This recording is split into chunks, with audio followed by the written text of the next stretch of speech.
before the great flood, before Noah, there was a time when earth trembled under the feet of giants, not myths, not legends, but the cursed children of angels and humans. These were the Nephilim, the monsters born from the sins of heaven, and their story hidden for millennia in the lost text, known as the Book of Giants, reveals how these beings nearly brought about the end of the world. This is not fiction. This is ancient terror, buried in sacred scrolls and banned from biblical canon. In the earliest days, according to the Book of Enoch and its mysterious counterpart, the Book of Giants, a group of 200 angels as the Watchers were sent to earth to guide humanity. But they didn't just watch. They lusted, they disobeyed, and they fell. Led by a powerful angel named Shemhaza, the Watchers made a pact on the peak of Mount Hermon. They swore to descend to earth, take human wives, and father children.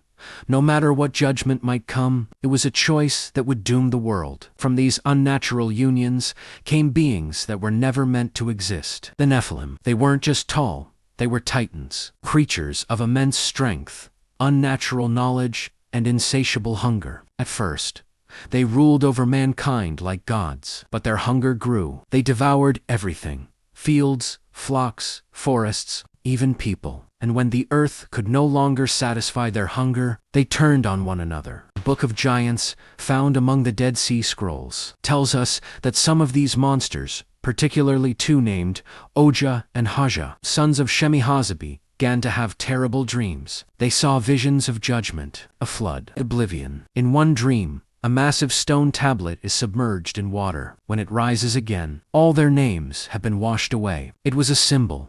Their fate was sealed. Desperate, the giants turned to the prophet Enoch. They begged him to speak with God on their behalf, to plead for their lives. But the heavens had already passed judgment. The Watchers were imprisoned in the depths of the earth, chained beneath mountains in eternal torment. And their children, the Nephilim, they were to be erased. The destruction they had caused corrupting humanity, unleashing forbidden knowledge, spreading violence and chaos, had to end. The only solution was a global reset. The Great Flood wasn't just a cleansing of sin. It was a divine purge, a full-scale extermination of beings too dangerous to exist. As Noah built the ark, as the rain began to fall, the giants saw the truth. They were not gods. They were monsters, and monsters have no place in the new world. By the time the waters receded, the Nephilim were no more. Or were they? Some ancient traditions suggest that some of their blood survived, that traces of the Nephilim lived on through secret bloodlines, hidden knowledge, and perhaps even walk among us to this day. The Book of Giants ends in fragments, its final pages torn by time and buried by history.